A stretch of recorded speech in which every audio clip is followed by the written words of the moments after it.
আজ থেকে 4000 বছর আগে সুলাইমান আলাইহিস সালাম তিনি বিমানে চড়েছেন। কেমন করে দেখেন, যখন তিনি তার সিংহাসনে বসতেন, বাতাসকে অর্ডার করতেন আল্লাহর নির্দেশে, সেই সিংহাসনটা গোটা দুনিয়া ঘুরে, শুধু তিনি নন, তার সঙ্গে তার মন্ত্রী পরিষদ সহ, সুবহানাল্লাহ, গোটা দুনিয়া সফর করে এক সকাল বিকেলের মধ্যে তিনি তার সিংহাসন নিয়ে তার রাজপ্রাসাদে ঢুকে পড়তেন।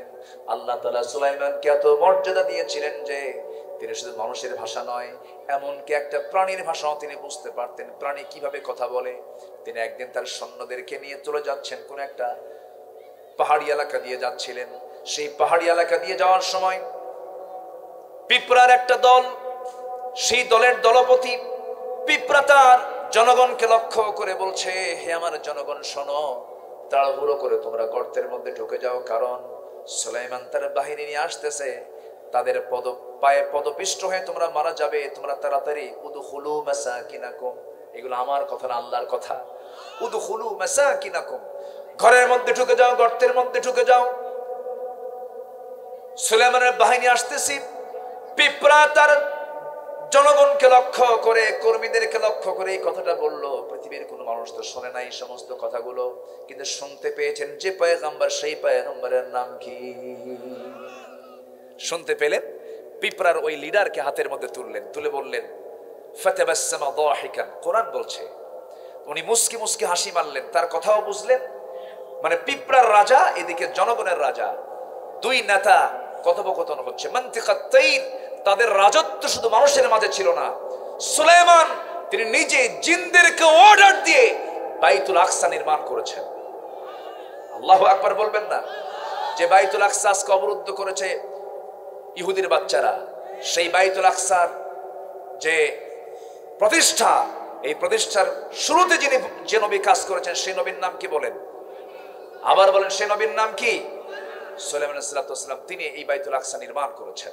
আজকে সেই বাইতুল আকসা অবরুদ্ধ হয়ে আছে। মুসলমান, তুমি নাকে তেল দিয়ে ঘুমাচ্ছ, সালাউদ্দিন আইয়ুবীর ভূমিকা তোমাকে রাখতে হবে। সামনের সময়টা আরো ভয়াবহ হয়তো হতে পারে।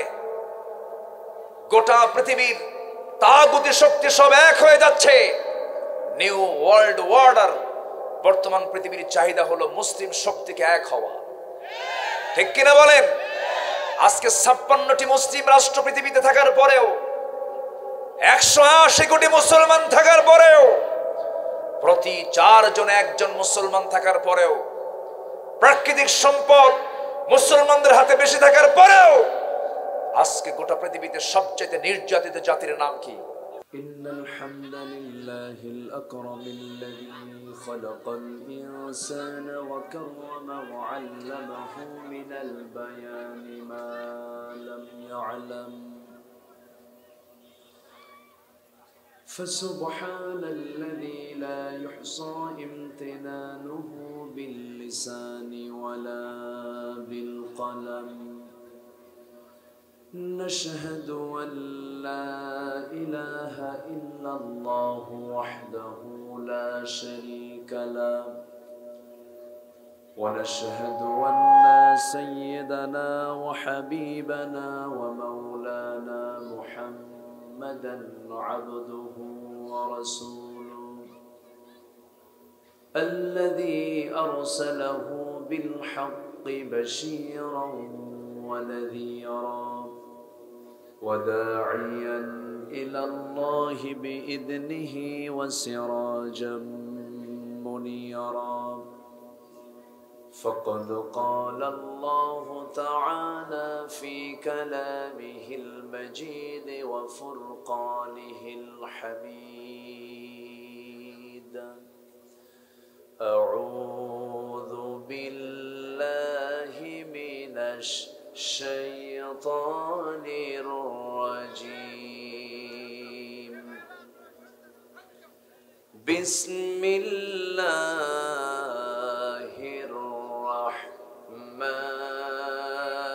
الرحمن الرحيم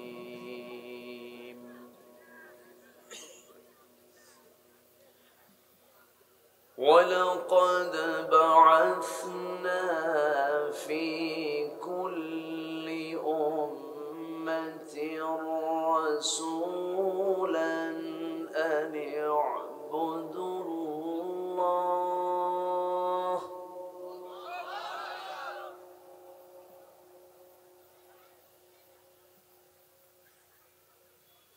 ولقد بعثنا في كل أمة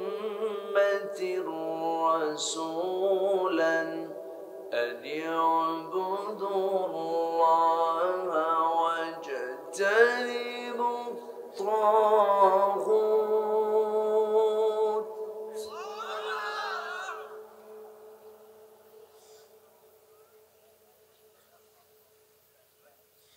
واجتنبوا الطاغوت فمنهم من هدى الله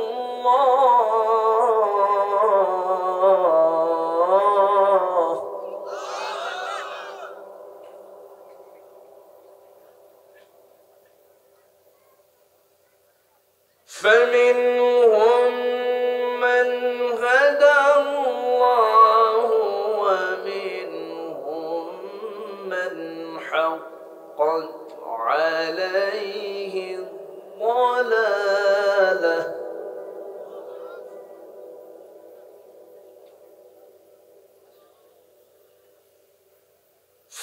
فسيروا في الأرض فانظروا كيف كان عاقبة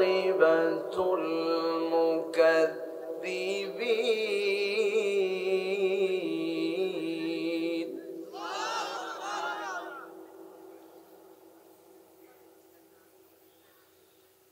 إن تحرص على هداهم فإن الله لا يهدي من يضل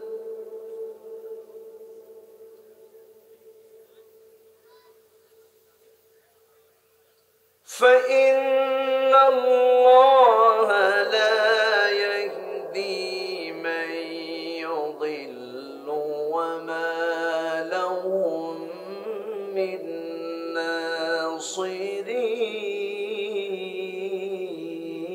ناصرين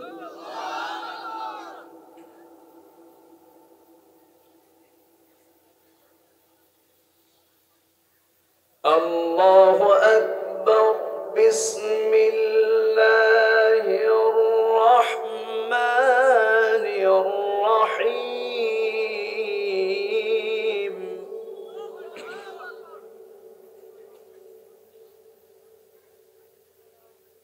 إن الله وملائكته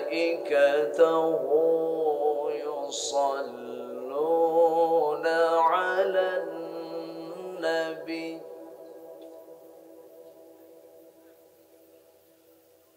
يا أيها الذين آمنوا صلوا عليه وسلموا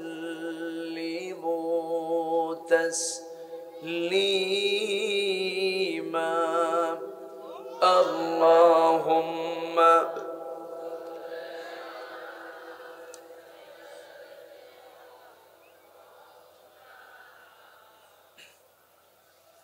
ফ্যানটা বন্ধ করে দেন, ওই ফ্যানের আওয়াজ।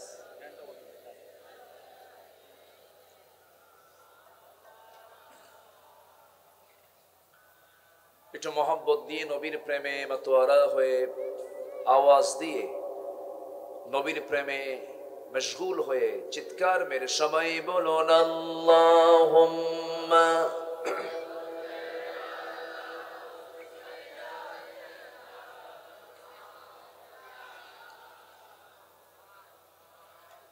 وعلى آل سيدنا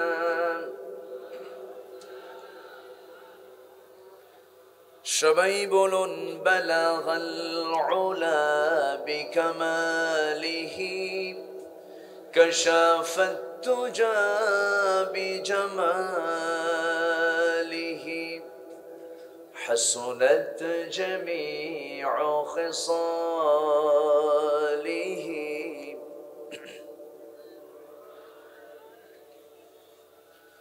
صورة يوسف بداري حكمة لقمان ما قارئ قرآن باري يهدي لسادمان ما بلغ العلا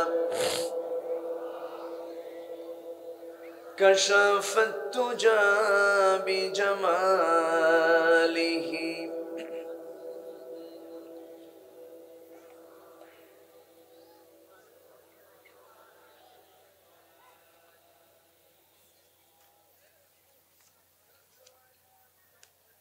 দেশের উত্তরাঞ্চলের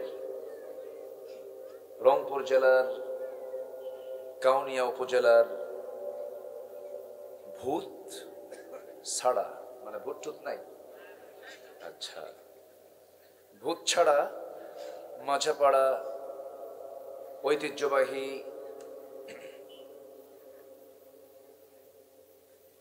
সরকারি প্রাথমিক বিদ্যালয় মাঠে অনুষ্ঠিত ইন্তেজামিয়া কমিটি কর্তৃক আয়োজিত আজকের এই দিনের বেলা অনুষ্ঠিত তাফসীরুল কোরআন মাহফিল 2024 আয়োজনের সম্মানিত সুযোগ্য সভাপতি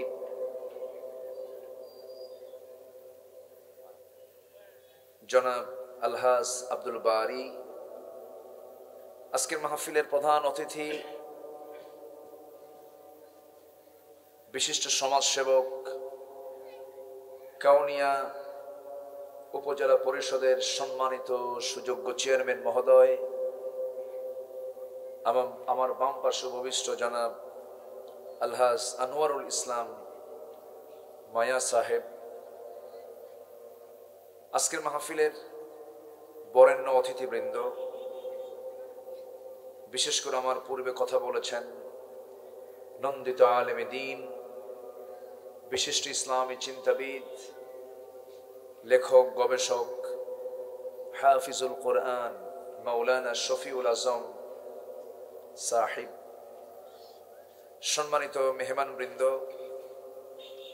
আজকের মাহফিলের প্রধান আকর্ষণ, যাদেরকে নিয়ে আজকের এই সাজানো গোছানো বর্ণাঢ্য আয়োজন, তাওহীদের পতাকাবাহী, কালেমার ঝান্ডাবাহী, দ্বীন ইসলামের নরসারদুল বীর মুজাহিদ, প্রাণ প্রিয় সম্মানিত দ্বীনি ভাইরা, আড়ালে বসে আছেন শ্রদ্ধেয়া সম্মানিতা মা বোনেরা, আলোচনার সূচনায় আনুষ্ঠানিকতার মধ্য দিয়ে আমার পক্ষ থেকে আবারও দিল খোলা সালাম, আসসালামু আলাইকুম ওয়া রাহমাতুল্লাহি ওয়া বারাকাতুহু। সালামের জবাব একটু রং ছাড়া হয়ে গেছে, একটু ভিজা ভিজা মনে হলো। আসসালামু আলাইকুম ওয়া রাহমাতুল্লাহ।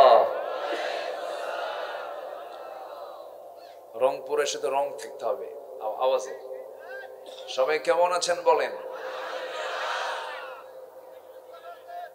আমাকে প্রশ্ন করেন উল্টা, মানে এর মানে হলো মোহাব্বত আছে। আল্লাহ তাআলা আমাকে আপনার কাতারেই রেখেছেন, বলি আলহামদুলিল্লাহ। সম্মানিত হাজিরিন, আমি এসেছি এখানে অনেক আগে, 2:45 ঢুকেছি, মাইক পেলাম 3:50।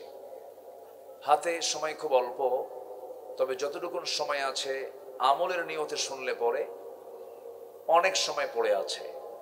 আমার দেশে ওয়াজ বেশি হয় না আমল বেশি হয়? কোনটা বেশি হওয়া দরকার বলেন তো? ওয়াজ বেশি হওয়া দরকার না আমল বেশি হওয়া দরকার? অনেকে বলেন হুজুর 1 ঘন্টা কোনো সময় হলো, 2 ঘন্টা কোনো সময় হলো, তা তো না। আমরা যেটা শুনবো সামান্য একটা লাইন যদি ফলো করি জান্নাতে যাওয়া সম্ভব। একজন ব্যক্তির নামে আল্লাহ তাআলা একটা সূরা নাজিল করেছেন। তিনি নবী ছিলেন না, রাসূল ছিলেন না, কালো মানুষ ছিলেন, সমাজে অপরিচিত মানুষ ছিলেন, চুলগুলো খাড়া খাড়া ছিল, নাকটা পচা ছিল, গায়ের চামড়াটাও খসখসে ছিল, পায়ের গোড়ালি ফাটা ছিল, গরিব মানুষ ছিলেন, কেউ তাকে চিনত না, সুপ্ত, সমাজের সুপ্ত একজন মানুষ। আল্লাহ তাআলা সেখান থেকে তার নামটাকে উঠায় নিয়ে এসে কোরআনে ঢুকায় দিলেন। তাকে প্রশ্ন করা হয়েছিল, লোকমান, আল্লাহ তাআলা আপনাকে এত সম্মান দেওয়ার কারণটা কি? তিনি বলেছিলেন, আমি শুধু একটা আমল করি, সেটা হলো আমি কখনো মিথ্যা কথা বলি না। সুবহানাল্লাহ বলবেন না? কি বলি না? মিথ্যা কথা বলি না। আমার দেশের মানুষ তো মিথ্যা কথা কয় না, মিথ্যা কথা বলে, মিথ্যা কথা বলে। শুধু একটা আমল থাকে, এবং তার সাথে আরেকটা হলো অপ্রয়োজনীয় কোনো কথা উনি মুখ থেকে বের করতেন না। তিনি বলেন, আল্লাহ তাআলা আমার এই স্বতন্ত্র দুটো গুণের জন্য আল্লাহ তাআলা আমাকে এত সম্মান বাড়ায় দিয়েছেন। তাহলে কেউ ওয়াজ বেশি লাগে?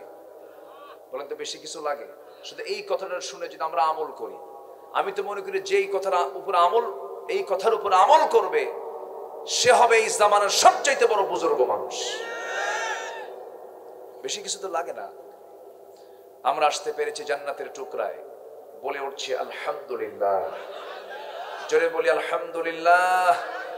চিৎকার মেরে বলছে আল্লাহুম্মা ইন্নী আসআলুকা আল হুদা ওয়াত তুকা ওয়াল আফাফা ওয়াল গিনা। সবাই বলি আল্লাহুম্মা লাকা আসলামতু ওয়া বিকা আমানতু ওয়া আলাইকা তাওয়াক্কালতু ওয়া ইলাইকা আনাবতু ওয়া বিকা খাসামতু। আমরা আল্লাহ তাআলার শুকর আদায় করে নিলাম। আসুন আমরা সোজা আলোচনার দিকে চলে যাব। আল্লাহ তাআলা যদি আমাকে সুযোগ দেন, আমি সেখান থেকে কথা বলবো যেখান থেকে আমি তেলাওয়াত দিয়ে শুরু করেছি। আমার আগে মাননীয় উপজেলা চেয়ারম্যান মহোদয় একটা গুরুত্বপূর্ণ হাদিস তিনি বলেছেন, প্রত্যেক শিশু জন্মগ্রহণ করে কিসের উপরে? ইল্লা ইউলাদু আলাল ফিতরাহ, অর্থাৎ ইসলামের উপরে জন্মগ্রহণ করে। এরপরে তার পিতামাতা তাকে ইহুদি বানায় দেয় অথবা নাসারা বানায় দেয়। সম্মানিত ভাইয়েরা, আমরা এই পৃথিবীতে এসেছি আমাদের রবকে, বলেন তো, পিছনে নেয় মানুষ তো এগুলো তাকায়, এটা পিছনে নিয়ে আমরা পিছন থেকে এটা পরিবেশন করে না। হ্যাঁ, দরকার নেই, এখন কিচ্ছু লাগবে না এতগুলো মানুষের সামনে, এটা তো সুস্পষ্ট খেলাফ, দরকার নাই। সবাই হাজার হাজার, সবই তো ঠিক, আবার মেহমানকে সম্মান দেওয়াও ওয়াজিব, সব দিকই তো কথা কর। আচ্ছা, আপনাদের সম্মান দিলাম দেখে আবার ঠিক বলবেন, তাহলে কেমন হয়? দুই একজন তো বলা দরকার না, হুজুর আসছে যখন চা আপনি খায় নেন, গলাটা ঠিক করেন, তা তো বললেন না। আচ্ছা, যাই হোক, ঠিক আছে, আমার দিকে তাকান।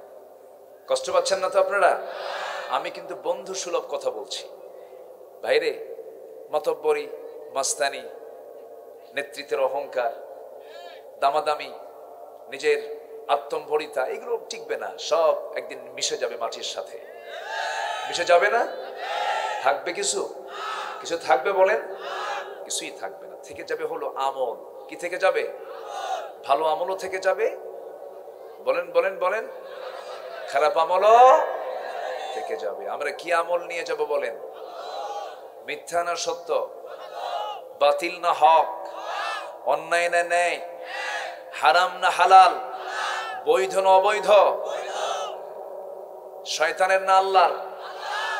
আল্লাহর কাজ আমরা করব, শয়তানের কাজ আমরা করব না। শয়তান কিন্তু লেগেই থাকে। শয়তান তো কাউনিয়া চিনে না নাকি? কাউনিয়া কি শয়তান আসে? এলাকা চিনে? চিনে। শয়তান সব চিনে। মানুষ আছে যেখানে শয়তান আছে সেখানে। শয়তান যদি জান্নাতের মধ্যে গিয়া আদম এবং হাওয়া আলাইহিস সালাতু ওয়াস সালামকে যদি ওয়াসওয়াসা দিয়ে নিষিদ্ধ বৃক্ষের দিকে নিয়ে যেতে পারেন, ফাওয়াসওয়াসা লাহুমা, তাহলে সেই শয়তান তো কাউনিয়া চিনতে খুব কষ্ট ব্যাপার নাকি? শয়তান সব জায়গায় আসে। শয়তান প্রত্যেক রাতে শেষ রাতের দিকে আসে, এবং আল্লাহ তাআলাও প্রত্যেক রাতের শেষ সময়ে প্রথম আকাশে আসেন। সুবহানাল্লাহ বলবেন না? শয়তানও আসে, আল্লাহও আসেন। শয়তান এসে কি বলেন জানেন? ওর কিন্তু ওয়াজ আছে, ওয়াজও করে। ওয়াজটা হলো আলাইকা লাইলুন তাফিল, আলাইকা লাইলুন তাফিল, তোমার রাত অনেক লম্বা লম্বা, ঘুমাও ঘুমাও। এরকম করে ওয়াজ করতে থাকে এবং 3টা গিট মেরে দেয়। কয়টা গিট মেরে দেয়? 3টা গিট। গিট্টো না, এটা এলাকায় কি বলে? দড়ির কি মারে এটা? গিট্টু, গিট্টু যেটি হোক মারে তো একটা। আচ্ছা, মেরে দেয়। ভাষার তো শেষ নাই ভাই, আমার দেশের কত ভাষা, আলহামদুলিল্লাহ। সেদিন নোয়াখালী এক মাহফিল ছিল আমার, এই মাসখানেক আগে। তো ছেলে ঘুমায় না, রাত 1টা বাজে, শুধু বাবার সামনে এসে শুধু ঘোরাফেরা করতেছে। তো আমি ঘুমানোর দিকে যাব, বিশ্রাম নেব, কিন্তু বাচ্চা খুব আছে না, চঞ্চল কিছু প্রকৃতির বাচ্চা, তো ঘুমায় না, বারবার বলতেছে। তো রাগের ঠেলায় বাপ তার ছেলেকে বলতেছে, মুতিয়ায় হুতিজা, মুতিয়ায় হুতিজা, মানে পেশাব করে তাড়াতাড়ি শুয়ে পড়। শর্টে মারলো মুতিয়ায় হুতিজা। এটা কিন্তু আমার দেশের ভাষা। কত ভাষা! এই বিচিত্র ভাষাটা কে দিয়েছেন বলেন তো? আসতে বলবেন না, কে দিয়েছেন? আল্লাহ দিয়েছেন। গিট মেরে দেয় কয়টা? 3টা। এই 3টা গিট মেরে দিল। ওই সময় যদি কোনো বান্দা ওই 3টা গিট ছুটাতে চায়, রাসূল বলে দিলেন 3টা আমল তুমি সঙ্গে সঙ্গে করবা। নাম্বার 1 হলো তুমি শুনবে আসসালাতু খায়রুম মিনান নাওম। আজান, আজানের পর যদি কোনো বান্দা মনে করে আমার ঘুমটা নিয়ামত, এটা নিয়ামত না, এটা গজব, প্রশান্তি নাই, ওই ঘুমটাকে কোনো নিয়ামতে ধন্য করবে না। ওই সময় বান্দা যদি নামাজের উদ্দেশ্যে আস্তে করে ঘুম থেকে উঠে বিছানাতে যখন বসে যায়, একটা গিট ছুটে যায়। যখন সে ওযু বানায়, আরেকটা গিট ছুটে যায়। যখন সে নামাজে দাঁড়ায়, আল্লাহ তাআলা সব 3টা গিট তার মাঝে ছুটে দেন। শয়তান সারা দিন আর ওই বান্দার কাছে ওয়াসওয়াসা দেওয়ার সাহস পায় না। জোরে কোন সুবহানাল্লাহ। তাহলে আমরা এই আমলটা করব তো নাকি? কিন্তু আমার দেশের মানুষ এখন ঘুমাতে যায় কখন? যখন ওঠার সময় হয়। হ্যাঁ, মানুষ ঘুমাতে যায় তখন যখন ওঠার সময় হয়। ঘুম থেকে ওঠার সময় জাতি যায় ঘুমায়া। অথচ রাসূল বলেছেন, বুরিকা লি উম্মতি ফি বুকুরিহা, আমার উম্মতের বরকতময় সময় হলো সকাল। সেই সকালটা ঘুমে চলে যায়। আমার দাদির অসুস্থ ছিলেন না কেন? আমার দাদার অসুস্থ ছিলেন না কেন? তাদের দিন শুরু হয়েছে ফজর নামাজ দিয়ে। সকালবেলার নির্মল পরিচ্ছন্ন বাতাস তাদের গায়ে লেগেছে, তারা অসুস্থ হননি, রোগাক্রান্ত হয়ে পড়েননি। আধুনিক প্রযুক্তির দুনিয়া আমাকে ফিতনার মধ্যে ফেলে দিয়ে বিভিন্ন কাজে ব্যস্ত বানায়া মানুষ এখন ঘরের মধ্যে বাইরের চাইতে বেশি ব্যস্ত হয়ে পড়েছে। এর মধ্য দিয়ে রাত চলে যায় নির্ঘুম, শেষ রাতের দিকে ঘুমাতে যায়, সব চলে গেল।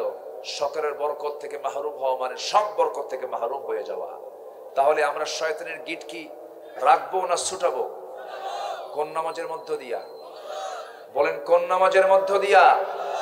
আমি এই নামাজের গুরুত্ব কেন দিচ্ছি বেশি জানেন? এর কারণ হলো জোহর নামাজ, আসর নামাজ, মাগরিব নামাজ মুনাফিকরাও পড়তে পারে, কিন্তু ফজর নামাজ মুনাফিক পড়তে পারে না। এই জন্য মুনাফিকের তালিকা থেকে নিজের নামকে যদি মাহরুম রাখতে চাই, তাহলে আমরা রেগুলার ফজর নামাজ কোথায় যাব? আসতে বলবেন না, কোথায় যাব? সবাই নামাজ পড়তে রাজি আছে তো ইনশাআল্লাহ? জোরে বলি ইনশাআল্লাহ। সামনে আসছে কি মাস? বলেন কি মাস? রমাদান কারীম আসতেছে। বছরে বছরে আসে। কারো জীবনে 50 বসন্ত পার হয়েছে, 50 রমজান পার হয়েছে। কেউ এই রমজান কি 30 বছর ধরে পেয়েছেন, কেউ 60 বছর ধরে পেয়েছেন। কিন্তু রমজান মাস মূলত কোরআন নাজিলের মাস। কোরআন নাজিলের মাসে কোরআনকে শিখেছি এমন সংখ্যা কি আমার দেশে বেশি না কম? বলেন, বেশি না কম? শুধু কম না, অনেক কম। কোরআন সহি করে পড়তে পারা লোকের সংখ্যা কি আমার দেশে বেশি? বেশি বেশি কেন? কেন কম? প্রশ্ন এগুলো করতে হবে, এগুলো মাথায় নিতে হবে। জাহান্নামে যাওয়া যাবে না তো? জাহান্নামে যাওয়ার 1 নম্বর কারণ হলো নামাজ নষ্ট করা। আর নামাজ নষ্ট হয়ে যায় কোরআন সহি না হলে পরে। কোরআন যদি সহি না হয়, নামাজও সহি হবে না। তাহলে সব শেখার আগে কি শেখা দরকার? আসতে বলবেন না, কি শেখা দরকার? কিন্তু কোথায়? আমরা শিখলাম না কেন? এই দোষ কার? ভালো করে বলবেন। শুধু আপনার না আরো কিছু আছে সমস্যা? বলেন বলেন। আমি মালয়েশিয়া গিয়েছিলাম। মালয়েশিয়ার প্রধানমন্ত্রী ডক্টর আনোয়ার ইব্রাহিম, আমি আমার একটা সেমিনার ছিল, তো জুমার মসজিদে নামাজ পড়তে গিয়ে দেখি খোদ মালয়েশিয়ার প্রধানমন্ত্রী জুমার খুতবা দিচ্ছেন। একটা দেশের প্রধানমন্ত্রী যদি জুমার খুতবা দেওয়ার যোগ্যতা রাখেন, তার নাগরিক কি হতে পারে বলেন বলেন? এটা বুঝতে হবে। প্রত্যেক ইন্টারভিউ ভাইভা বোর্ডে যদি মুসলিম শিক্ষার্থী, তাদের জন্য যদি বাধ্যতামূলক করে দেওয়া হতো, নামাজ যেহেতু বাধ্যতামূলক ফরজ, যা না পড়লে, যা না সহি হলে জাহান্নাম যেতে হবে, প্রত্যেক শিক্ষার্থীর ইন্টারভিউ ভাইভা বোর্ডে কোরআন কারীমের যে কোনো পৃষ্ঠা থেকে কোরআন তেলাওয়াত শোনা হবে। এই জাতির তেলাওয়াত সবার সহি হয়ে যেত। আছে কি এরকম কিছু? প্রশ্ন আসে, এবার অস্কার পুরস্কার পাইল কে? বিশ্বের সবচেয়ে বড় উইকেটধারী বোলারের নাম কি? এটা হলো আমাদের শিক্ষার ধারা। মেল ফিমেল আমরা জানি, নারী পুরুষের মাধ্যমে এই পৃথিবীতে মানব জন্মের বিকাশ হয়েছে, মানব সৃষ্টির বিকাশ হয়েছে। এর মধ্যে আবার ট্রান্সজেন্ডার ঢুকালো কারা?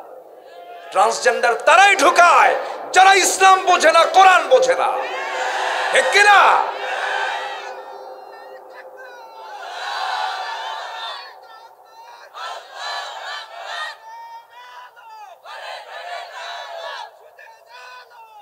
একটু থামেন সম্মানিত ভাইয়ের, আমি বলি একটু কান লাগাবেন, মনোযোগ দিয়ে শুনবেন কথাগুলো। যারা নাস্তিক, সে যে দলেরই হোক না কেন, সে আমার বন্ধু নয়।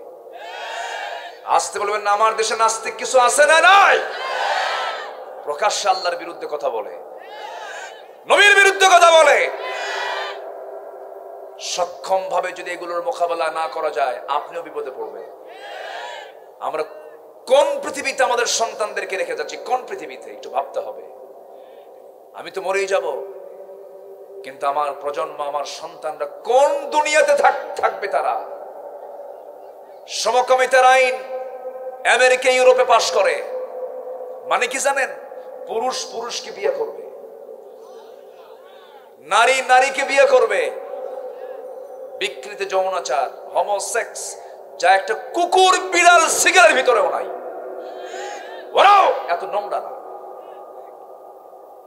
আবার ব্রিটিশ প্রধানমন্ত্রী, ইউনাইটেড কিংডমের প্রাইম মিনিস্টার ঋষি সুনাক, তিনি বলেছেন, a man is a man, a woman is a woman, that's just a common sense.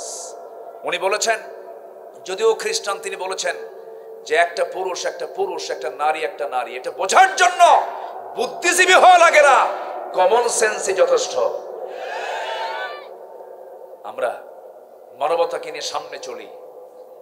এই আকাশ এমনি তৈরি হয়নি, এই সূর্য এমনি আসেনি, এর পিছনে একটা ক্ষমতা আছে না নাই? কে বানিয়েছেন? আসতে বলবেন না, কে বানিয়েছেন? সে আল্লাহর বিরুদ্ধে যদি কেউ কথা বলে, আমরা কি বসে থাকতে পারি? আসতে বলবেন না, পারি। মাথায় রাখতে হবে বিষয়গুলো। সব কিছুর ঊর্ধ্বে আমার কেউ আপন না, আমার আপন হচ্ছেন আমার আল্লাহ তাআলা।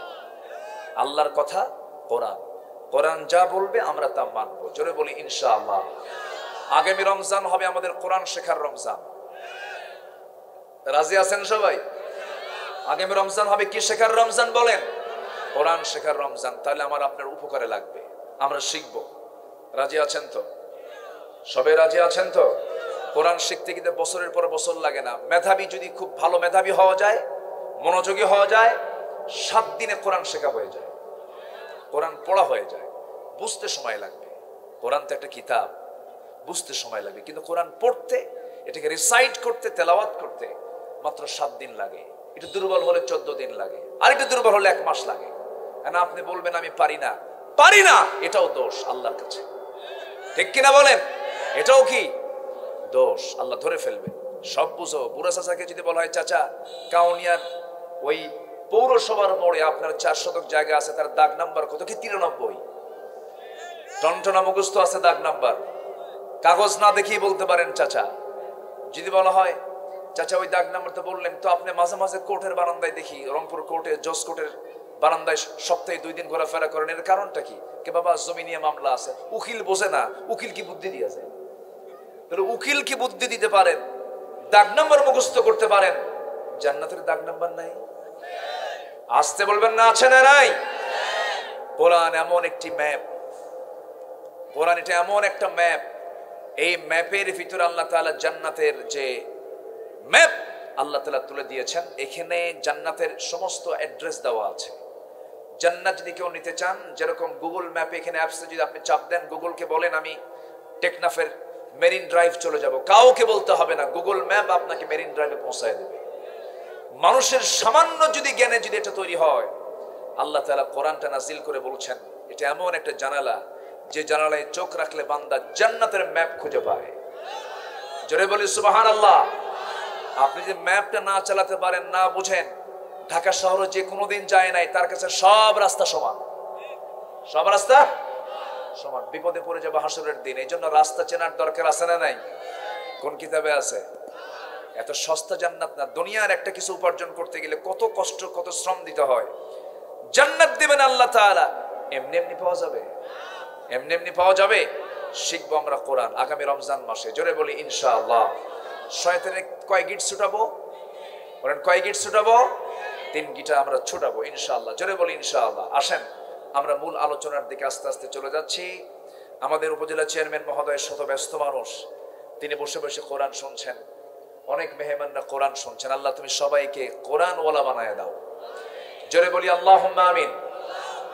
আমি সেখান থেকে কথা বলবো যেখানে আল্লাহ তাআলা নবীদের কিছু দায়িত্ব দিয়েছেন। এই পৃথিবীতে সবচেয়ে শ্রেষ্ঠ মানুষ কারা? বলেন, আবার বলেন, আরো জোরে বলেন, নবীরা। এতে কোনো সন্দেহ আছে? পৃথিবীর প্রথম মানুষকে, উনি কি ছিলেন বলেন? আমরা কার সন্তান? না, নবীর সন্তান। কি কি ইজ রাইট? কি ঠিক কিনা বলেন? তাহলে আমরা কার সন্তান? নবীর সন্তান। কোন এক মাহফিলে গেছি আমি, কিছু কিছু লোক আছে দেখবেন সালাম দিলে উত্তর দেয় না, সালাম দিলে খালি মাথা নড়ায়, এরকম এরকম আছে না? কিছু লোক আছে না? এটা অহংকারী। এটা কি বলেন তো? অহংকারী। সালাম যদি কেউ শোনে, ভালো করে জবাব দিতে হবে, এটা নিয়ম, এটা উচিত।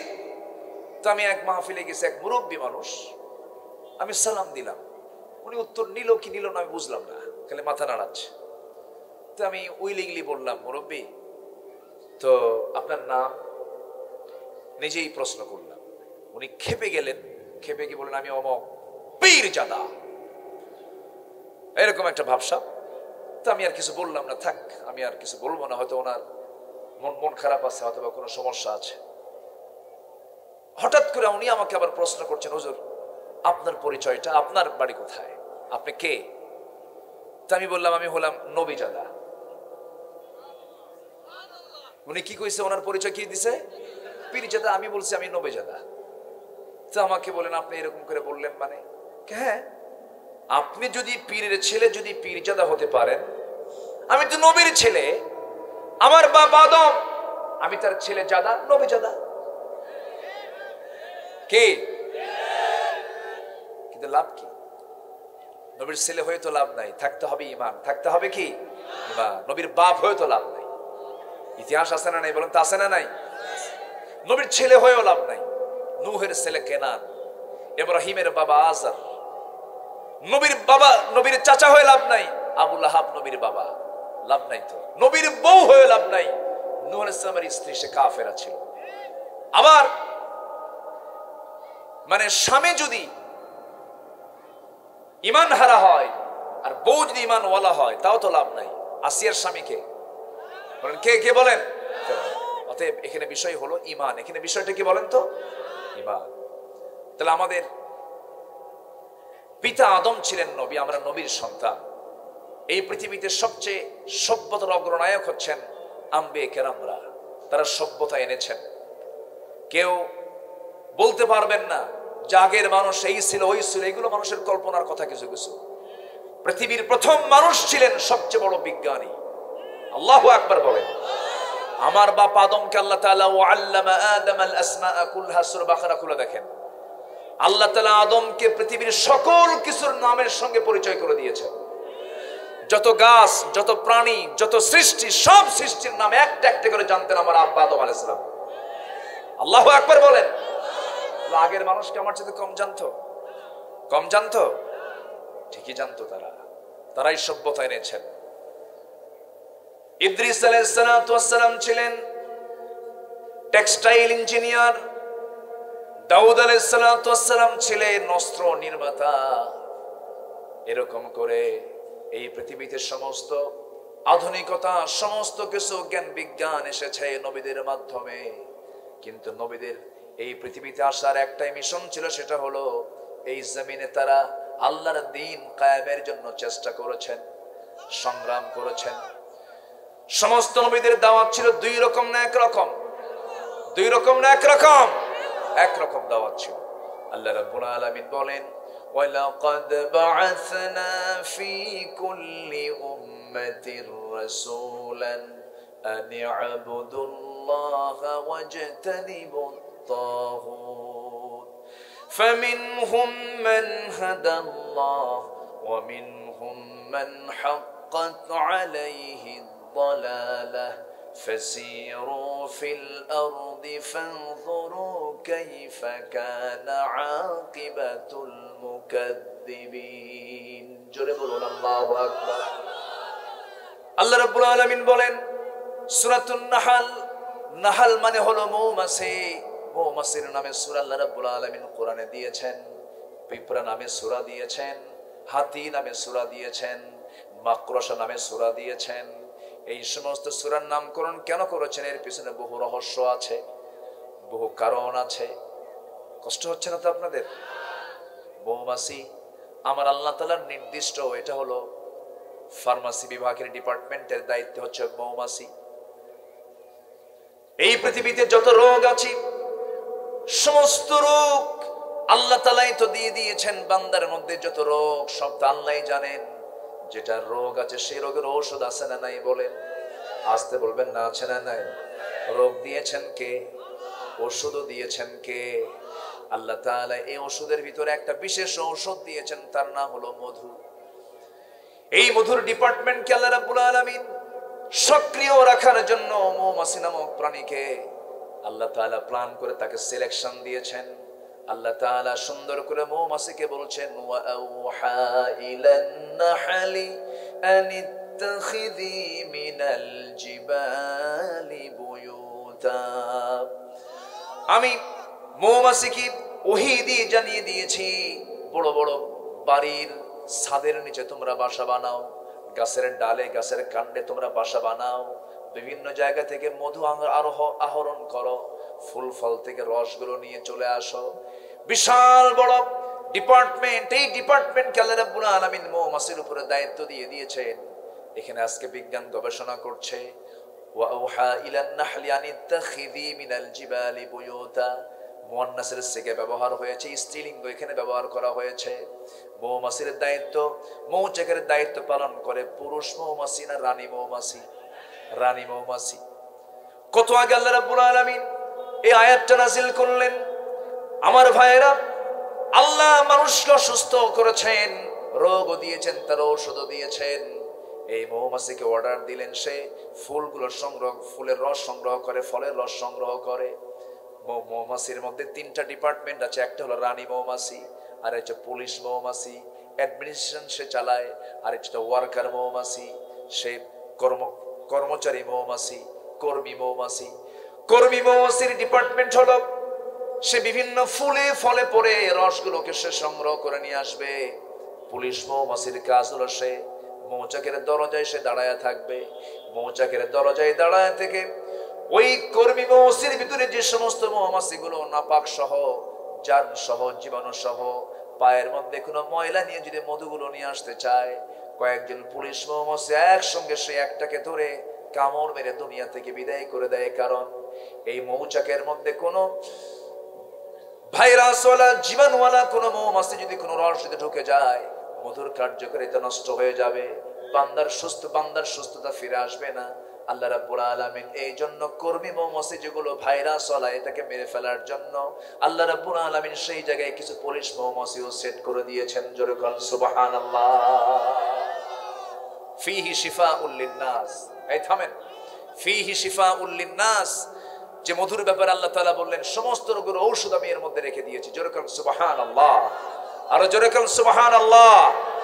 সেই মধু আল্লাহ তাআলা বলছেন সমস্ত রোগের ঔষধ, কিন্তু সেই মধুর মধ্যে ভেজাল দিল কে? আচ্ছা, মধু আপনি যখন কিনতে যান আপনার কাছে কি মনে হয় যে এটা শতভাগ খাঁটি মধু? আসতে কয় মনে হয় কি শতভাগ খাঁটি মধু? যতক্ষণ না আপনি নিজে চাক না কাটবেন, নিজে সচক্ষে অবলোকন না করবেন, আপনার বিশ্বাসই হবে না যে আমি খাঁটি মধু আমার হাতে আমি পেয়েছি।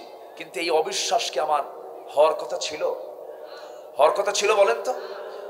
একজন ভাই আমাকে মধু দিবেন, ভাই মধুটা কাটছেন, হ্যাঁ, আমি কেন প্রশ্ন করব এটা কি ভেজাল না খাঁটি? কেন প্রশ্ন করব? এখন আমি প্রশ্ন করব আপনাকে, আমার দেশে মানুষ বেশি না চোর বেশি?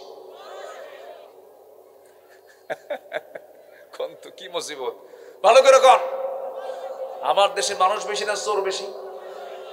চোরই বেশি না?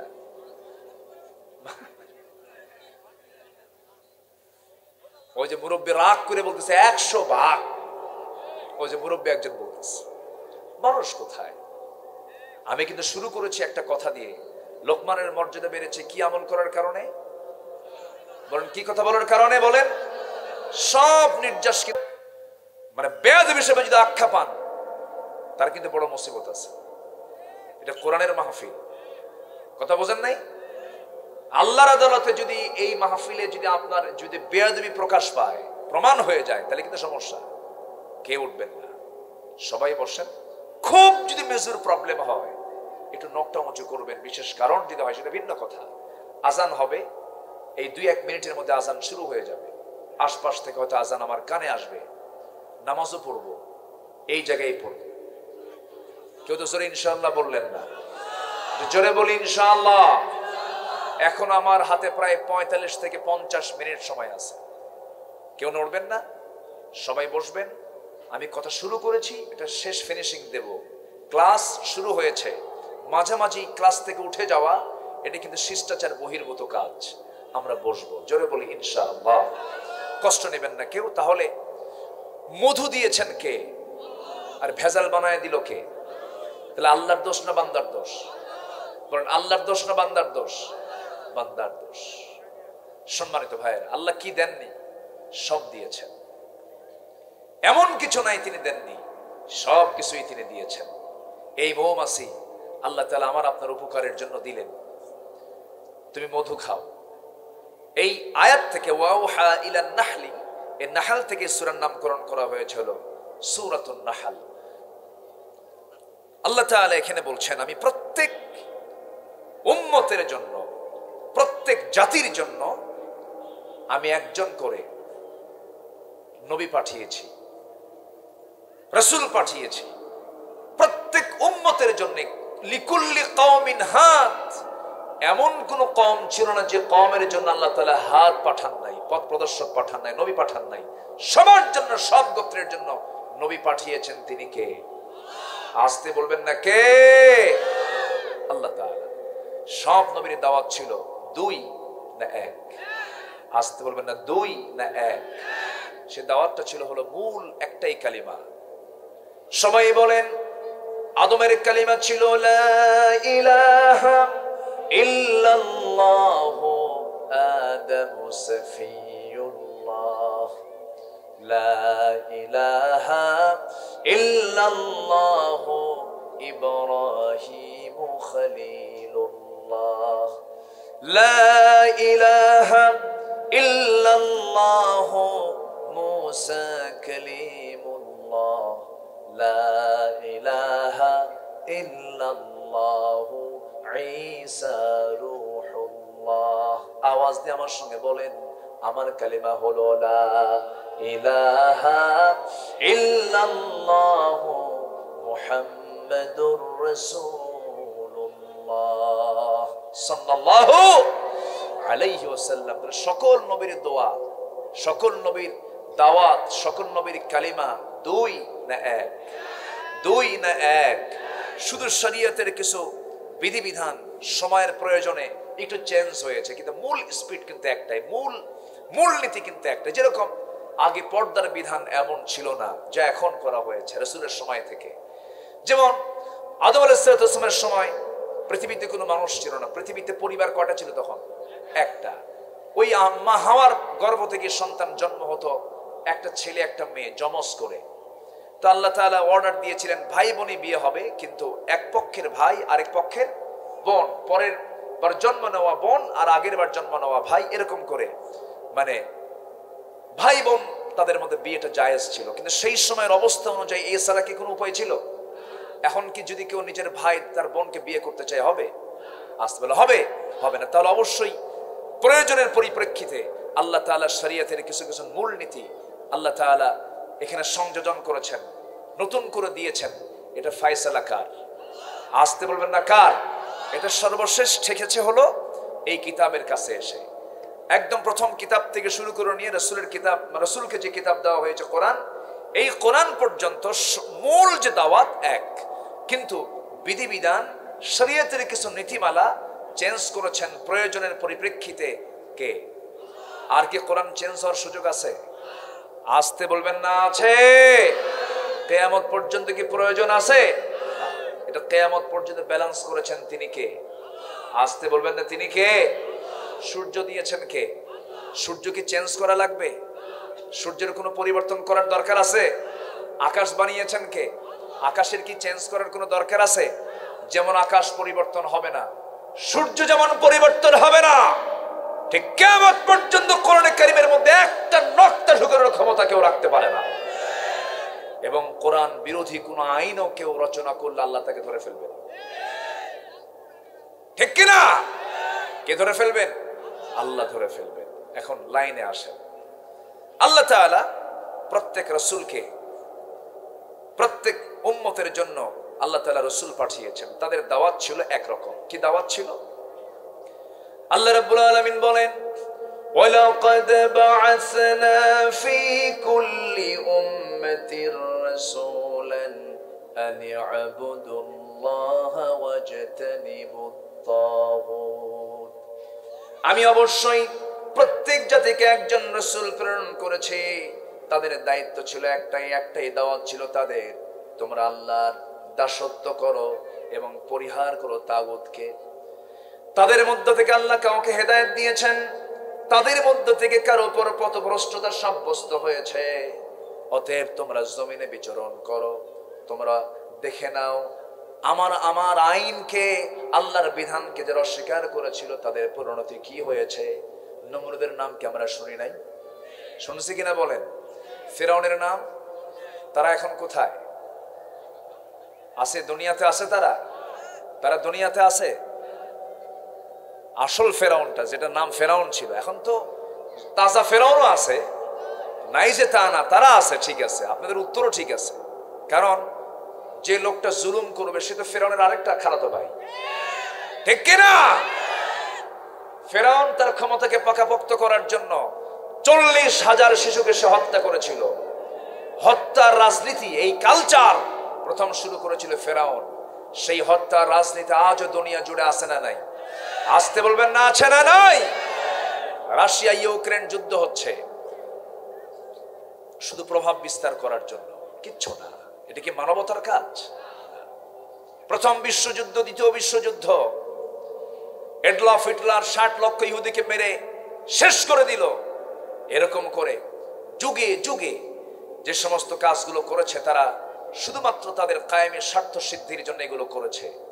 সম্মানিত ভাইয়েরা, সম্মানিত বন্ধুগণ, আল্লাহ তাআলা বলছেন যে এই ইতিহাসগুলো তোমরা বিচরণ করো আর শিক্ষা নাও। কিন্তু আমি তোমাদেরকে বলছি সকল নবীর দাওয়াত দুই রকম না এক রকম। ইবাদত করো কার?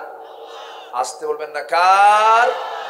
আর তাগুতকে পরিহার করে চলো। তাগুত মানে হলো যে নিজে ইসলামকে মানে না, অন্য কাউকে মানতে দেয় না, মানতে গেলে তাকে বাধা দেয়, এমন লোক তো নাই। আসতে বলবেন না আছে না নাই? এটা হচ্ছে তাগুত। এটা কি বলেন তো? তাগুত।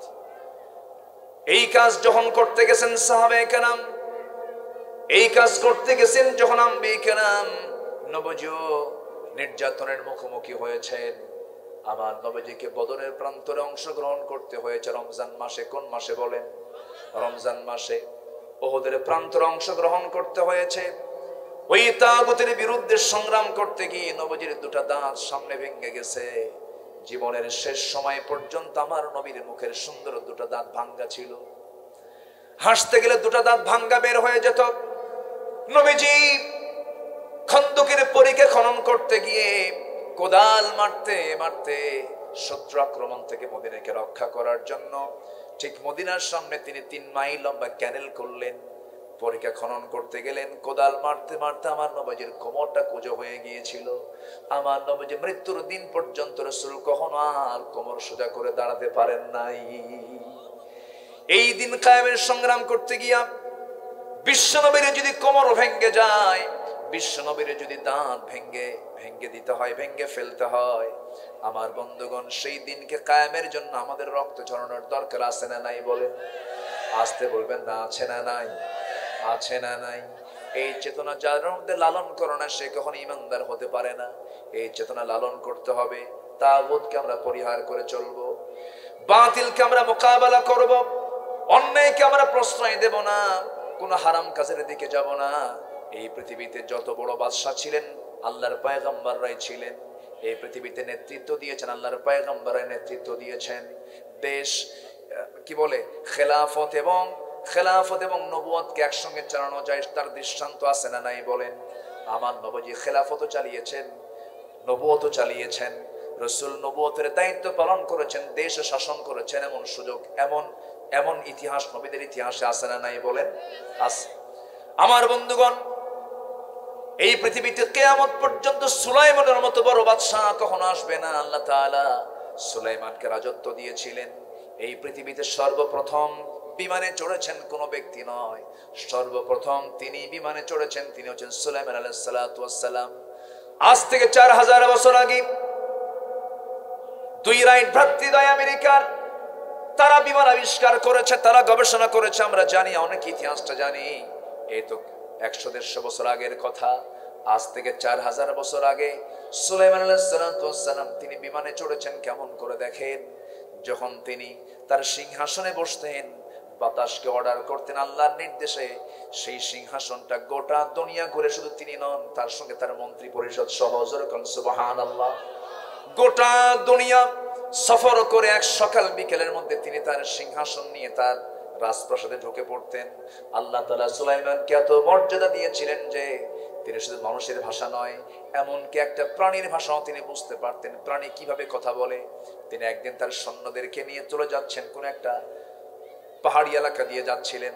সেই পাহাড়ি এলাকা দিয়ে যাওয়ার সময় পিঁপড়ার একটা দল, সেই দলের দলপতি পিঁপড়া তার জনগণকে লক্ষ্য করে বলছে, হে আমার জনগণ শোনো, তাড়াহুড়ো করে তোমরা গর্তের মধ্যে ঢুকে যাও, কারণ সুলাইমান তার বাহিনী নিয়ে আসতেছে, তাদের পায়ে পদপিষ্ট হয়ে তোমরা মারা যাবে। তোমরা তাড়াতাড়ি উদখুলু মাসাকিনাকুম, এগুলো আমার কথা না, আল্লাহর কথা। উদখুলু মাসাকিনাকুম, ঘরের মধ্যে ঢুকে যাও, গর্তের মধ্যে ঢুকে যাও। সুলাইমানের বাহিনী আসতেছি। পিঁপড়া তার জনগণকে লক্ষ্য করে, কর্মীদেরকে লক্ষ্য করে এই কথাটা বলল। পৃথিবীর কোনো মানুষ তো শোনে না এই সমস্ত কথাগুলো, কিন্তু শুনতে পেয়েছেন যে পয়গম্বর, সেই পয়গম্বরের নাম কি শুনতে পেলেন। পিঁপড়ার ওই লিডারকে হাতের মধ্যে তুললেন, তুলে বললেন ফাতাবাসসামা দাহিকান, কোরআন বলছে। উনি মুস্কি মুস্কি হাসি মারলেন, তার কথাও বুঝলেন। মানে পিঁপড়ার রাজা, এদিকে জনগণের রাজা, 2 নেতা কথোপকথন হচ্ছে। মানতিকাত তাইর, তাদের রাজত্ব শুধু মানুষের মাঝে ছিল না। সুলাইমান তিনি নিজে জিনদেরকে অর্ডার দিয়ে বাইতুল আকসা নির্মাণ করেছেন। আল্লাহু আকবার বলবেন না?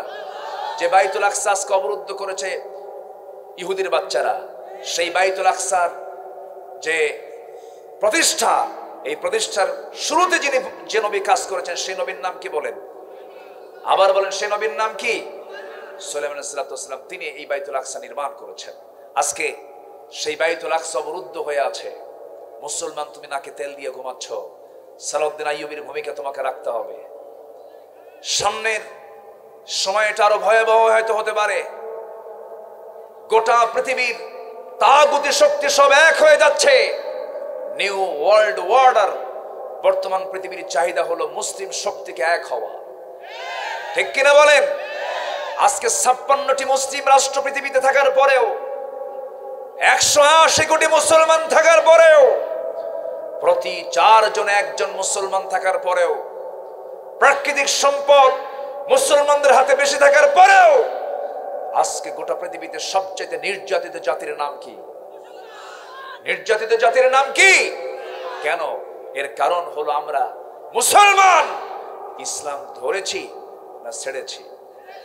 ইসলাম ধরেছি না ছেড়েছি? ইসলাম ছেড়ে দিয়েছি। আমরা ইসলামটাকে আঁকড়ে ধরবো। জোরে বলি ইনশাআল্লাহ, আরো জোরে বলি ইনশাআল্লাহ। সম্মানিত ভাইয়েরা, সম্মানিত বন্ধুগণ, যেদিন মুসলমান ইসলাম থেকে ছিটকে পড়েছে সেই দিনে মুসলমান মায়ের খাওয়া শুরু হয়েছে। এই তো কয়েকদিন আগেই তো বলবো আমি, সাইয়েদনা ওমর ফারুক রাদিয়াল্লাহু তাআলা তিনি রোম পারস্য শাসন করেছেন, গোটা পৃথিবীর নেতৃত্ব তিনি দিয়েছেন। কেন জানেন? যখন মুসলমান তার চারিত্রিক সৌন্দর্য থেকে যখন ছিটকে পড়েছে, গোটা পৃথিবীর নেতৃত্ব মুসলমান হারিয়ে ফেলেছে। সাইয়েদনা ওমর ফারুকের শাসন ছিল কেমন দেখেন। তিনি রাষ্ট্রের পক্ষ থেকে 1 বোতল মধু পেলেন, 1 বোতল মধু পেলেন। সেই মধু তিনি আনলেন, এনে বউকে ডাক দিয়ে বলেন, বউ আমার, এই যে 1 বোতল মধু আছে, আমি সহ আরো 4 প্রতিবেশী, মোট 5 জন, সুন্দর করে বোতলটা তোমার হাতে দিলাম, ভাগ করে সমান সমান করে আমরা 1 অংশ নিয়ে 4 অংশ এই প্রতিবেশীর হাতে বন্টন করে দিয়ে আসো। বউয়ের হাতে দেওয়ার পরপরই আবার বলছেন, বউ রাগ করো না, আমি তোমাকে বন্টন করতে দেব না, আমার হাতে দিয়ে দাও।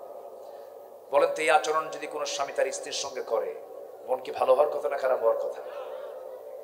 মন খারাপ করলেন, কিন্তু উনি কিছু বললেন না। বোতলটা নিয়ে প্রতিবেশীর কাছে গেলেন, প্রতিবেশীকে বললেন, প্রতিবেশী আমার, মধুটা ভাগের দায়িত্ব তোমাকে দিলাম, 5 ভাগে ভাগ করে 1টা ভাগ আমাকে দিবা, বাকি 4 ভাগ তোমার প্রতিবেশী নিয়ে নিবা, কোনো যেন কম বেশি না হয়। তার অংশের মধু তিনি হাতে করে নিয়ে এসে বউয়ের সামনে দাঁড়িয়ে বলছেন, বউ আমার, আমি তোমাকে খুব ভালোবাসি, আমি তোমাকে সম্মান করি, আমি তোমাকে শ্রদ্ধাও করি, তুমি আমার স্ত্রী, তুমি আমার সন্তানগুলোর মা, সন্তানদের মাকে তো সম্মান জানাতেই হয়, সাবাস। আমি তোমাকে শ্রদ্ধার চোখে দেখি, কথা বলি, কিন্তু আমাকে মাইন্ড করবেন, আমি তোমার হাত থেকে মধুর বোতল নিয়েছি, আমি তোমাকে সন্দেহ করি নাই, কিন্তু মধু যে ভাগ করতে দেব আমি তোমাকে, তখন আমার একটা কথা মনে হয়েছে, এই মধু ভাগের দায়িত্ব আমি তোমারে দিলাম, কিন্তু মধু তুমি সমানভাবেই ভাগ করলা। কিন্তু মধু তো তরল জিনিস, মধু তো লিকুইড, এই তরল জিনিস তুমি যখন ভাগ করতে যাবে তোমার হাত দিয়ে তো ভাগ করতে হবে। সেই ভাগ করতে গিয়ে কিছু মধু সমান সমান হলো, কিন্তু তোমার হাতে তো 1 ফোঁটা হোক, 2 ফোঁটা হোক, 3 ফোঁটা হোক মধু লেগে যাবে। এতটুকুন মধু আমাদের ভাগে বেশি আসুক এটা চাই নাই মনে করে মধু ভাগের দায়িত্ব দিয়েছি আমি অন্যের কাঁধে।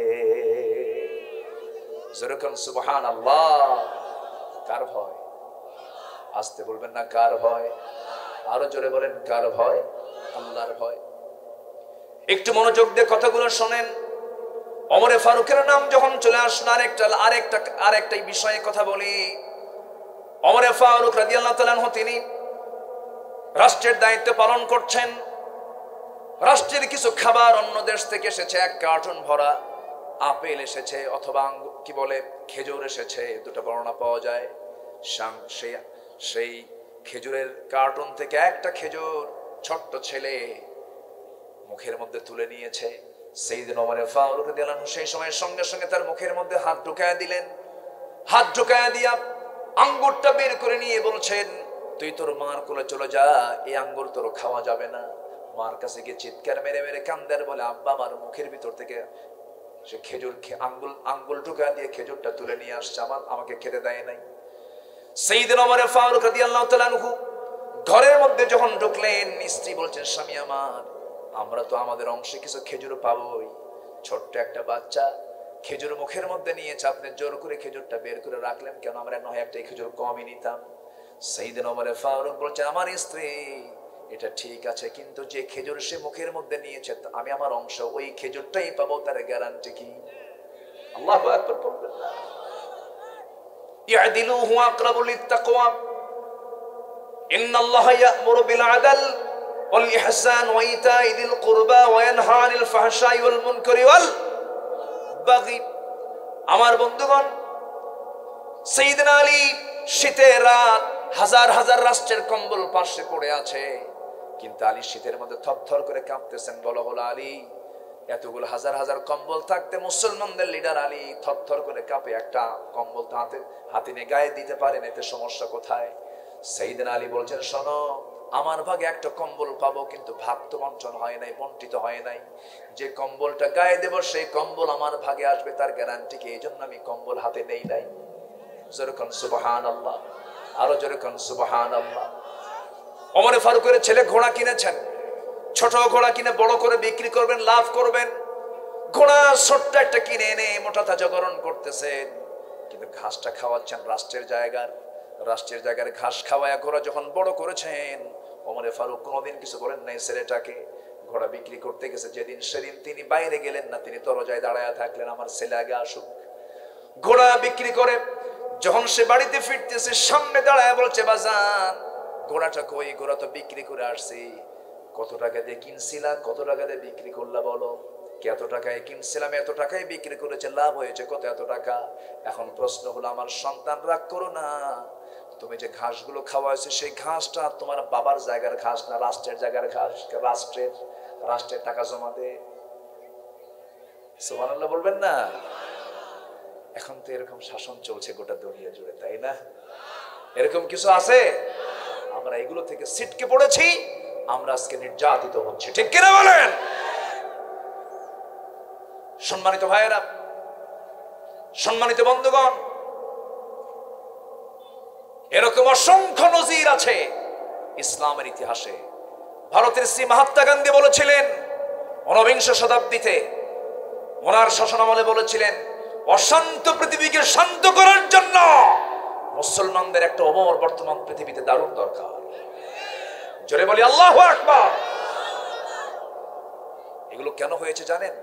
বান্দার মধ্যে ছিল কার ভয়? আসতে বলবেন না, কার ভয়? তারা বিচার করেছেন ব্যক্তি দেখে না কোরআন দেখে? তারা বিচার রায় দিয়েছেন গোষ্ঠী দেখে, বংশ দেখে না আইন দেখে? আইন দেখে। এখন বিচার হয় কি দিয়া? ক্ষমতা দেখে। মাইট ইজ রাইট, জোর যার মূল্য। সুলাইমান ছিলেন একজন বিচারপতি। বিচারপতি কাকে বলে? বাবাও ছিলেন শাসক, সন্তানও ছিলেন শাসক, কেউ কম না।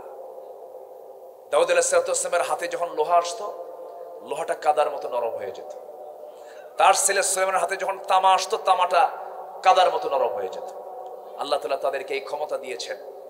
চরম শক্তিশালী ব্যক্তি ছিলেন আল্লাহর পয়গম্বর। তো সুলাইমান আলাইহিস সালামের কাছে মাঝে মাঝে বিচার আসতো। বাবার কাছে আগে আসলে সেই বিচারটা আবার সুলাইমান শুনতেন, যদিও ছেলে। একদিন এক বিচার নিয়ে আসছে, এক বেচারি জমির খেতে ছাগল লেগেছে।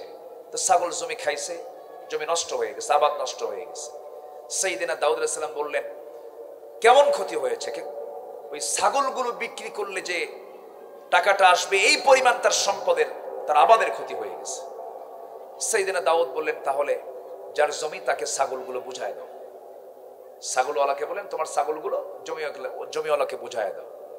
এই রায় নিয়ে বের হয়েছেন। তার ছেলে সুলাইমান আলাইহিস সালাম বললেন, কি রায় দিল আব্বা? আপনার আব্বা এই রায়টা দিয়েছে। যে বললেন, আব্বা আপনি কিছু মনে করবেন না, আমি একটু সংশোধনী দিতে চাই। কি সংশোধনী? দেখেন, যেহেতু ছাগলটা সে পেয়ে যাচ্ছে, আর জমি তো লস হয়ে গেছে, ক্ষতি হয়ে গেছে, তো জমির শস্যের যেহেতু সে আবাদটা ছাগলের মধ্য দিয়ে পেয়ে গেল, মাঝখান থেকে এই ছাগলওয়ালার তো কিছুই হলো না, সে তো ক্ষতিগ্রস্ত হয়ে গেল। অতএব সে তার ওই জমিটা আবাদ করতে থাকুক। আলহামদুলিল্লাহ বলবেন না? আবাদ করতে করতে যখন সে তার ছাগল থেকেও সে উপকৃত হোক, তার জমি থেকে সে উপকৃত হোক, তা আবাদ করে করে সে লাভ, কিছু আয় ইনকাম হবে। আগের পর্যায়ে যে জমিটার যে আগের যে হালতটা ছিল, সেই হালত পর্যন্ত সে এটা চাষাবাদ করবে, আর তার ছাগল সে খাবে, দুধ খাবে। এটাকে ছাগল পালটাকে সে পরিচর্যা করবে, তার জমি পরিচর্যা করবে। যখন এটা একটা লেভেলে চলে আসবে, তখন এটা আবার তারা বিনিময় করে নেবে। দাউদ বললেন, আমার কলিজার টুকরা সন্তান, তোমার রায়টাই সঠিক। জোরে কোন সুবহানাল্লাহ। তারা, আমাদের নবীরা তো বিচারক ছিলেন, সঠিক ব্যক্তির হাতে যদি বিচার না যায় কোনদিন শান্তি আসতে পারে না, ঠিক কিনা? শান্তি আসতে পারে না। সম্মানিত ভাইয়েরা, সম্মানিত বন্ধুগণ, এরকম করে অসংখ্য বিচারের নজির আছে সুলাইমানের জীবনে। একদিন দুটো মহিলা একই ঘরের মধ্যে সন্তান ডেলিভারি হয়ে গেছে। তো সন্তান ডেলিভারি হয়েছে একজনের ছেলে একজনের মেয়ে। তো ছেলে আর মেয়ে অবশ্যই দুজন মা জানে কার ছেলে আর কার মেয়ে, কিন্তু আগের থেকে এটা একটা আকর্ষণ ছিল। ছেলে হলে পরে একটু বেশি খুশি হয়, মেয়ে হলে কম খুশি হয় না, রাগ করে নাকি? রাগ করে। আপনি রাগ করছেন? রাগ করেন নাই? আল্লাহ আমাকে 4টা মেয়ে দিয়েছেন, দেখেন কি আস্তে আস্তে আলহামদুলিল্লাহ কয়। আরে বিয়ে কি আপনি দিবেন নাকি? জোরে বলেন না ভাই আলহামদুলিল্লাহ। মেয়ের সন্তান হলে পরে মন খারাপ করে কেন? কেন আপনি মন খারাপ করবেন? মন খারাপ করা যাবে না। ছেলে হোক মেয়ে হোক, বলতে হবে কি? আরো জোরে, আরো জোরে, আরো জোরে। যদি ছেলে হয় বাবার হুঙ্কারি আলাদা, কি হয়েছে খবর কি তোমার বইয়ের? ছেলে আওয়াজই আলাদা। আর যদি হয় মেয়ে, কি হয়েছে? মেয়ে মনে এখন হার্ট স্ট্রোক করে মরবে। যাচ্ছেন? জি, দোয়া চাই, দোয়া করবেন। জি, না ঠিক আছে, না ঠিক আছে। আমি কি শেষ করে দেব? আর কিছুক্ষণ চালাই? জোরে বলি ইনশাআল্লাহ। একটু বসে। সন্তান ছেলে হোক মেয়ে হোক বলে ফেলতে হবে। জোরে বলেন, এটা কার ফয়সালা? কার ফয়সালা? আমার এক মুসল্লি ছিল, মসজিদে জুমার নামাজ পড়তেন আমার পেছনে। এই ওঠে কে ধরেন তো, যে উঠতেছে কেন? এই বসেন, বসেন, আমার দিকে তাকা। হ্যাঁ হ্যাঁ, থামেন থামেন, বলতেছি তো কথা। জি, আমারও ওয়াজ করতে দেন। তো এখন সেই মুসল্লির 7টা মেয়ে। কয়টা মেয়ে? 7টা মেয়ে। তো বলতেছে হুজুর 7 মেয়ে হওয়ার পর আমার স্ত্রীর গর্ভে আবার বাচ্চা আসলো। গোটা গোষ্ঠী আমার বাড়িতে এসে শুধু ধমক মারে, লজ্জা নাই, শরম না, আর কত নিবা সন্তান? 7 মেয়ে হয়ে গেছে। আমি কিছু বললাম না। এবার সন্তান যেদিন ডেলিভারি হবে হুজুর, সেদিনও দেখি আমার মেয়েটাই হয়েছে আরেকটা। তো সন্তান মোট কয়টা হয়েছে? 8টা। এবার আবার মেহমানরা, আমার যত আত্মীয় সব বাড়িতে উঠে এসে বলতেছে, শোনো, যা করছো করছো, আর বাচ্চা নেওয়ার দরকার নেই, সন্তানের নাম রেখে দাও, ইতি, সমাপ্তি, আর না চাই না। কথা বোঝেন না? তো হুজুর আমাকে যখন এই জাতীয় কথা বললো, আমি তো আমার 7 মেয়ে, আমি কোনোদিন মন খারাপ করিনি। আরেকটা হয়েছে, আমি আরো খুশি। আমি হেডমাস্টার মানুষ, উনি বললেন আমি হেডমাস্টার মানুষ, আমি বুঝি তো, আমি শিক্ষিত মানুষ, আমি খুশি।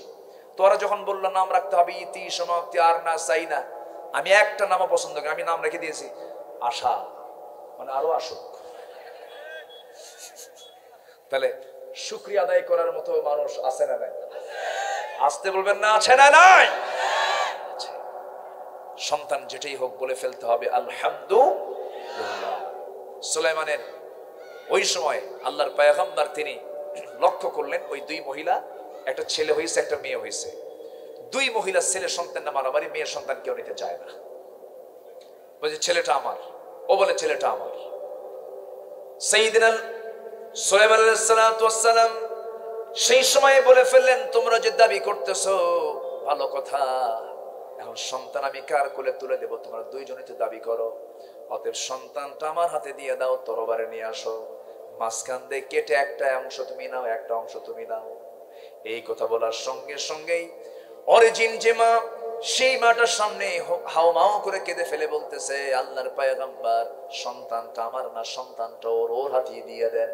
সুলাইমান বললেন, না রে না, সন্তান তোর, তার বড় প্রমাণ তুই সন্তানটাকে জীবিত দেখতে চাস। যেরকম সুবহানাল্লাহ। এটাই হলো শাসনের জন্য প্রজ্ঞা, শাসনের জন্য বিশেষ প্রজ্ঞা। নবীদেরকে কে দিয়েছেন? আসতে বলবেন না, কে দিয়েছেন? এক বিচারপতি এক নারীকে বিয়ের প্রস্তাব দেয়। এক বিচারপতি সুলাইমানের সময় এক নারীকে বিয়ের প্রস্তাব দেয়, তিনি প্রস্তাবে নাকচ করেন। এই নাকচ করার কারণে বিচারপতি তার বিরুদ্ধে একটা তহমত দেয়।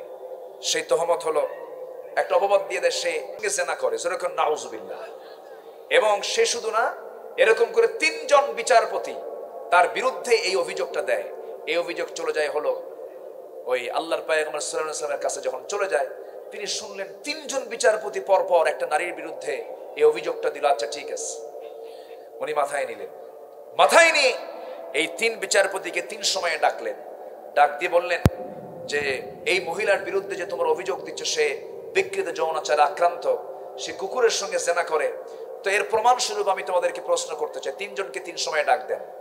এক বিচারপতিকে বললেন, আচ্ছা সে যে জেনা করে তুমি কি দেখেছো? হ্যাঁ আমি দেখেছি। কুকুরটার কালার কি? বলে কুকুরটার কালার লাল। আরেক বিচারপতিকে ডাক দিলেন, এসে বললেন তুমি কি দেখছো? হ্যাঁ। কালার কি? সাদা।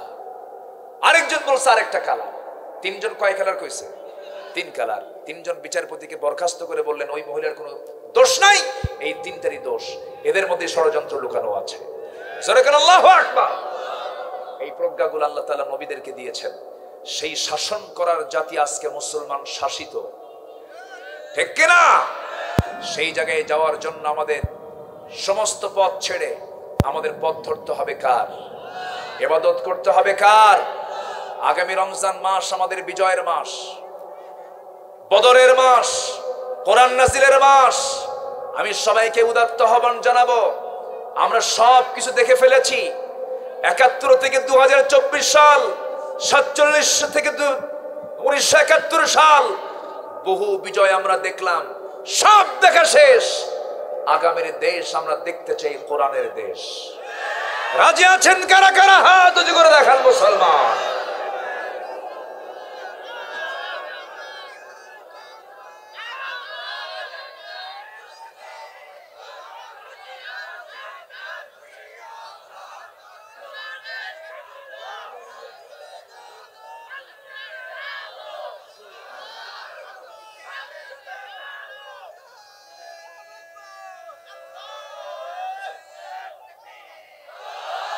আল্লাহ তুমি সবার হাতকে কবুল করো। জোরে বলি আমিন, আরো জোরে আমিন।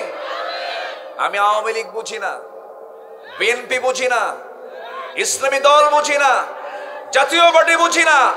আমরা বুঝি, আমরা মুসলমান। আমাদের সংবিধান কোরআন। কোরআন হোক আমাদের সংবিধান। সবাইকে আমরা চাই। আমাদের রবকে, আরো যারা আমাদের রবকে, আমার নেতা মুহাম্মদ সাল্লাল্লাহু, আমার দলের নাম ইসলাম, আমার সংবিধান কোরআন। আমার রব আল্লাহ, আমার নেতা রাসূল, আমার সংবিধান কোরআন, আমার দল হলো ইসলাম। এই 4 কথার ভিতরে যদি কেউ নখ ঢুকাতে চায়, আমরা তাদের জিহ্বা টেনে ছেড়ে ফেলবো। দেখলাম তো সবকিছু, সব দেখেছি আমরা, শুধু ভণ্ডামি ছাড়া কিছু পাইনি। পেয়েছি কিছু? দেশ থেকে যারা টাকা পাচার করে তারা কোনোদিন দেশের বন্ধু হতে পারে না। আসতে বলবেন না, জোরে বলুন ঠিক কিনা? চুরি করছো, দেশে রাখো, দেশেও রাখে নাই, দেশ থেকে পাচার করে দিয়েছে। সুতরাং কোরআন যার দিলে নাই, কোরআন যারা চায় না, তাদের হাতে সমাজে সুরক্ষিত হতে পারে না। আল্লাহ তুমি সবাইকে বোঝার তৌফিক দিয়ে দাও। জোরে বলি আল্লাহুম্মা আমিন। জীবনে 5 ওয়াক্ত নামাজ ছাড়বো না। কারা কারা হাত উঁচু করে দেখা? জোরে বলি ইয়া আল্লাহ, ইয়া রহমান।